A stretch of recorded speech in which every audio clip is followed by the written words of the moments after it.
Makalah hasil diskusi kami. Latar belakang konferensi Asia Afrika.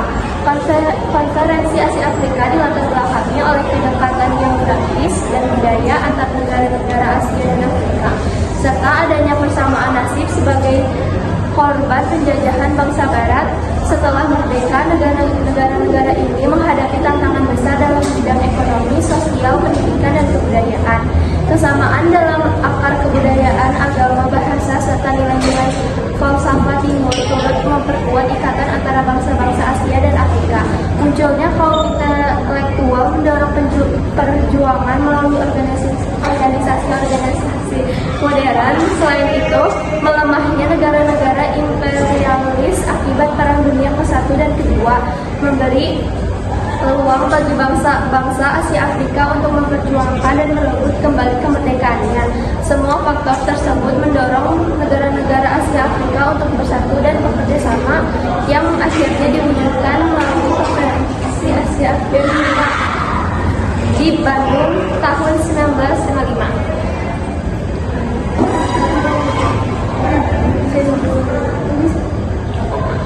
Faktor penyebab internalnya membahas aspek-aspek yang berasal dari dalam individu atau organisasi seperti motivasi, keterampilan, dan sumber daya.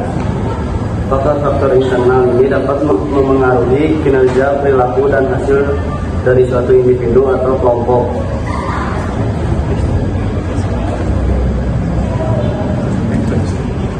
Dua, eksternal memiliki berbagai fokus tergantung pada konteks dan tujuan.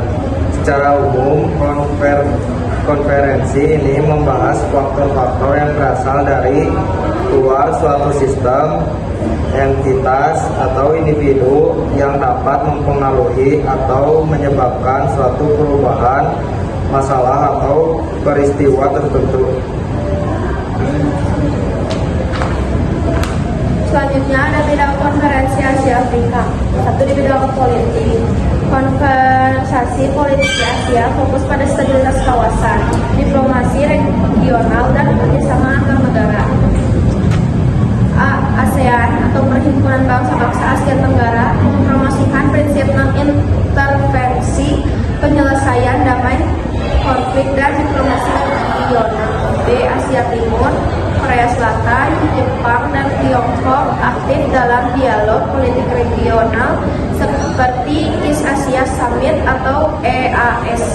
C. Peran Tiongkok dan India, kedua negara memiliki pengaruh besar dalam urusan politik Asia, sering menjadi poros dalam isu-isu strategis. Isu politik yang dibahas, sengketa laut Cina Selatan, reunifikasi Korea, stabilitas politik Myanmar dan Afghanistan. 2. Bidang ekonomi. Kerjasama ekonomi antar negara Asia sangat dinamis, mencakup perdagangan bebas, investasi, dan pembangunan infrastruktur. A. RCEP atau Regional Comprehensive Economic Partnership, perjanjian perdagangan terbesar di dunia yang melibatkan ASEAN, Tiongkok, Jepang, Korea Selatan, Australia, dan Selandia Baru. B. Belt and Road Initiative atau BRI, proyek Tiongkok untuk memperluas konektivitas ekonomi dan infrastruktur di Asia. C. ASEAN Development Bank atau ADB, memberi pinjaman dan bantuan teknis untuk pembangunan ekonomi negara-negara Asia. Isu ekonomi yang dibahas, ketimpangan pembangunan, ketergantungan terhadap ekspor. Isu ekonomi yang dibahas, ketimpangan pembangunan, ketergantungan terhadap ekspor, transisi ke ekonomi digital dan hijau. Ketiga, ada bidang sosial budaya. Asia memiliki kekayaan budaya yang mendorong pertukaran dan kerjasama di berbagai bidang. A. Pertukaran pelajar dan program budaya ASEAN, mempromosikan saling pengertian antar bangsa.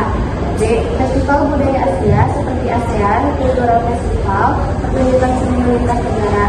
C. Diplomasi budaya. Tiongkok dengan Confucius Institute, Korea dengan Korea Wave, Hallyu, Jepang dengan anime dan teknologi. Yang keempat, ada bidang pertahanan. Konsentrasi pertahanan di Asia bertujuan menjaga stabilitas kawasan melalui dialog dan latihan militer bersama. ADMM plus ASEAN Defense Ministers Meeting plus Forum Kerjasama Pertahanan yang melibatkan negara-negara besar seperti AS, Tiongkok, Rusia, India. B. Latihan militer bersama seperti Cobra Boat Taiwan, Garuda Shield Indonesia, dan Vostok Rusia Tiongkok. Isu pertahanan yang dibahas ancaman terorisme, perang siber, proliferasi senjata nuklir, terutama Korea Utara. Yang kelima ada bidang keamanan. Konservasi keamanan yang berkaitan dengan ancaman non-tradisional seperti terorisme, kejahatan lintas batas, dan bencana alam. A. Asean Pacific Regional Forum APS membahas isu keamanan termasuk maritim dan terorisme. B. Kerjasama penanggulangan terorisme seperti Paralympic Legend yang patroli bersama seperti antara Indonesia, Malaysia, dan Filipina di Laut Bulu. Isu keamanan laut tradisional, keamanan siber, perdagangan manusia, bencana alam, dan perubahan iklim. Sarana Konferensi Asia Afrika. 1. Diplomasi. A. Pertemuan negara-negara Asia dan Afrika. Konferensi ini sendiri adalah bentuk diplomasi multilateral untuk membangun solidaritas negara-negara baru merdeka. B. Penyusunan Dasar Sila Bandung. Kesepakatan prinsip-prinsip seperti penghormatan terhadap kedaulatan, non-agresi, dan penyelesaian damai sengketa. C. Pemersatu Gerakan Non-Blok. Menjadi cikal bakal terbentuknya Gerakan Non-Blok sebagai wadah diplomasi negara-negara berkembang. 2. Propaganda. A. Meningkatkan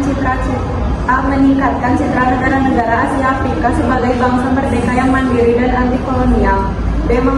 Menggugah semangat anti kolonialisme di dunia, terutama di negara-negara yang belum merdeka.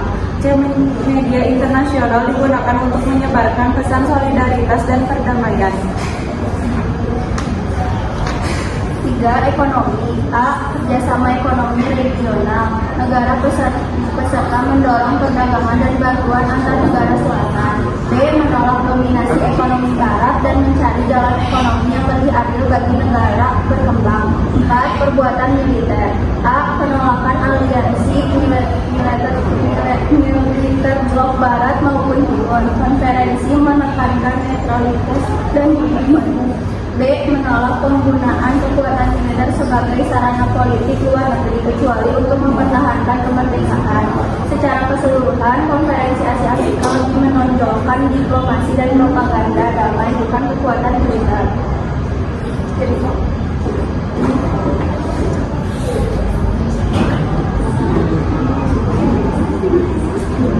Gerakan non-blok atau GNB.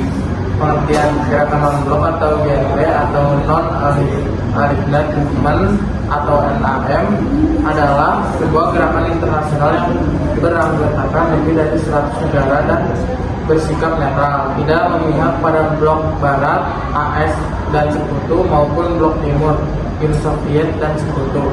Didirikan pada 1 September 1961 oleh 5 tokoh utama, yaitu Soekarno berasal dari Indonesia, Jawaharlal Nehru dari India, Gamal Abdul Nasir dari Mesir, Kwame Nkrumah dari Ghana, dan Josip Broz Tito dari Yugoslavia. Latar belakangnya muncul sikap netral dari sejumlah negara terhadap kemunculan blok barat dan blok timur setelah berakhirnya Perang Dunia Kedua pada 1945. Setelah Perang Dunia Kedua berakhir tahun 1945, dunia terbagi menjadi dua blok besar. Blok barat, negara-negara liberal demokratis seperti Amerika Serikat, Inggris, Prancis, Belanda, Belgia, Luxembourg, Norwegia, dan Kanada yang tergabung dalam NATO. Blok timur, negara-negara sosialis komunis seperti Uni Soviet, Cekoslovakia, Rumania, dan Jerman Timur yang tergabung dalam Pakta Warsawa. Namun, tidak semua negara ingin memihak salah satu blok. Sebagian negara memilih untuk bersikap netral dan tidak bergabung dalam perseteruan ideologis tersebut. Negara-negara ini Kemudian membentuk Gerakan Non-Blok atau GNB. Negara pendiri GNB dan tokoh penggagasannya. Kesatu, Ghana, Presiden Kwame Nkrumah. Kedua, India, Perdana Menteri Pandit Jawaharlal Nehru. Ketiga, Indonesia, Presiden Soekarno. Empat, Mesir, Presiden Gamal Abdul Nasser. Yang kelima, Yugoslavia, Presiden Josip Broz Tito.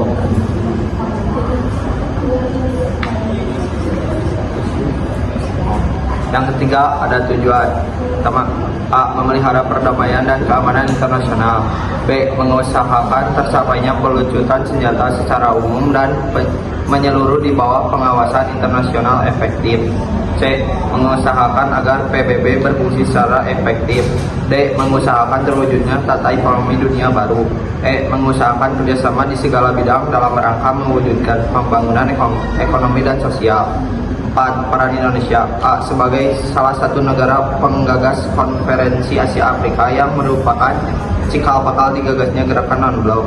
B. Sebagai salah satu negara pengundang pada KTT GNB pertama. Hal ini karena Indonesia merupakan salah satu pendiri GNB dan berperan besar dalam mengundang dan mengajak negara lain untuk bergabung dalam KTT.